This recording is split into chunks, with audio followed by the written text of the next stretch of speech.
Medyo kinabahan ako guys kasi first time ko to. I'm gonna do it on my own.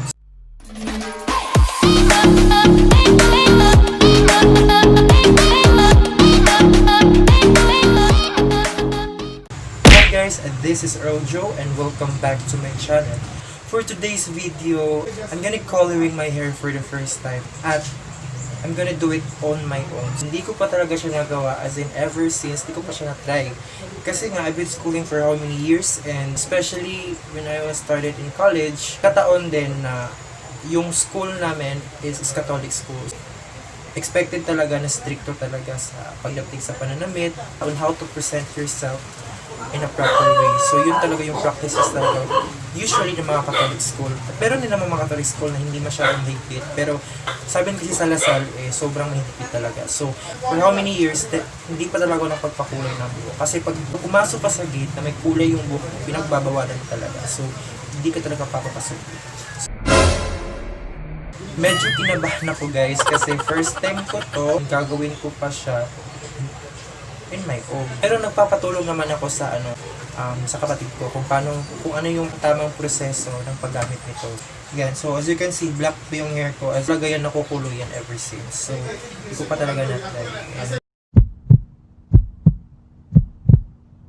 Ngayon, since quarantine naman ngayon, marami sa ating mga Pilipino ay nag-board sa bahay, walang ibang magawa. So iba-iba yung mga naisipan ng gawin para lang malabanan yung pagka-board dito sa bahay. So, ayun, naisipan ko na talaga na. So, I have here Clariel. Ayan. This is a professional hair. Wow.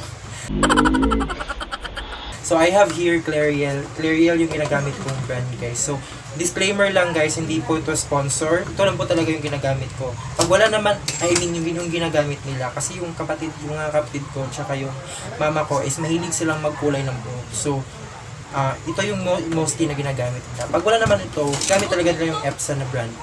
So, that's it. So, since I'm gonna do it on my own, so, ako talaga gagawa. Yun naman talaga. So, I trust this product. So, sana nga bumagay sa natin. So, dami ko na sinasabi. So, I'm gonna use the golden brown.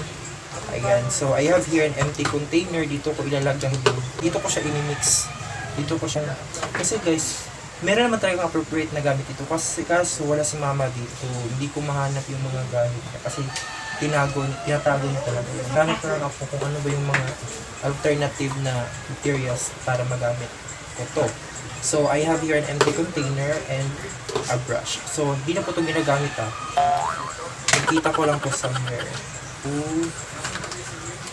This is ayan. The golden brown. So, ayun guys. I have here hindi ko alam kung anong tawag nito, pero ito yung i-mix dito sa Sinsya na guys, hindi talaga ako hindi ko talaga ito kabisa. So, ayan. So, ito yung i-mix dito sa para um-effect siya. So, ayan. So, pasensya na guys, may kasi doon. May happy prayer meeting. So, pasensya na kung may mga background music.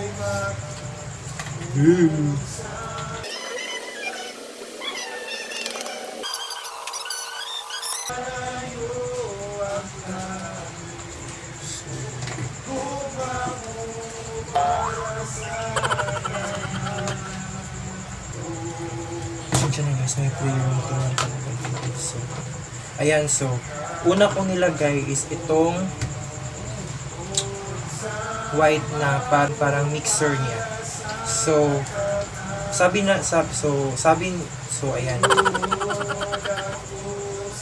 Ayan. So, dapat daw, mas marami to compare dito sa coloring niya. Ayan. So, dapat tama lang.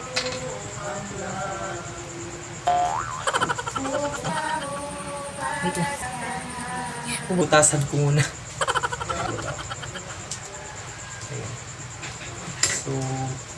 nilagay na natin. Wow.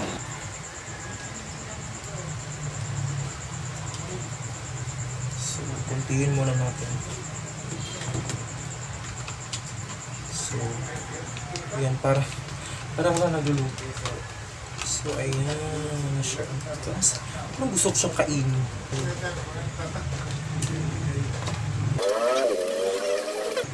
Ito na yung kulay niya, guys. Ayan.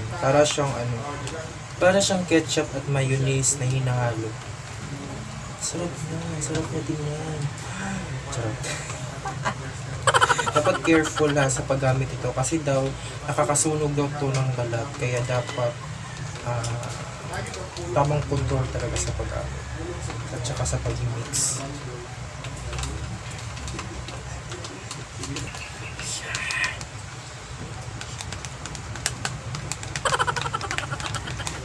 So meron ako itong suklay, ayan, nakita ko lang siya somewhere dito sa bahay na hindi na siya ginagamit kasi nga ayan, bungi-bungi na siya. Ayan, kasi wala na gumagamit ito, so kaya ito naisipan ko na gamitin na lang pang suklay kasi nga in case na madumihan ito, at least hindi na siya pwedeng gamitin, di ba? Wala na maghahanap, hindi na ko mapapagamitan.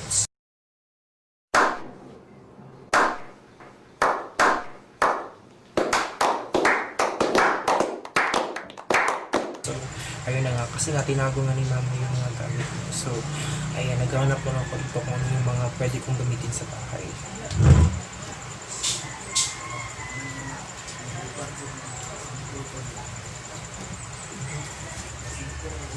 ayun guys, simulan ko na siya.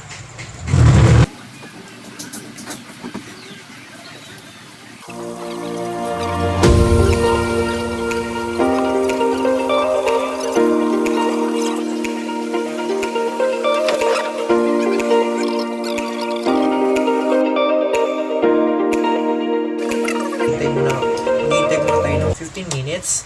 A few inches later.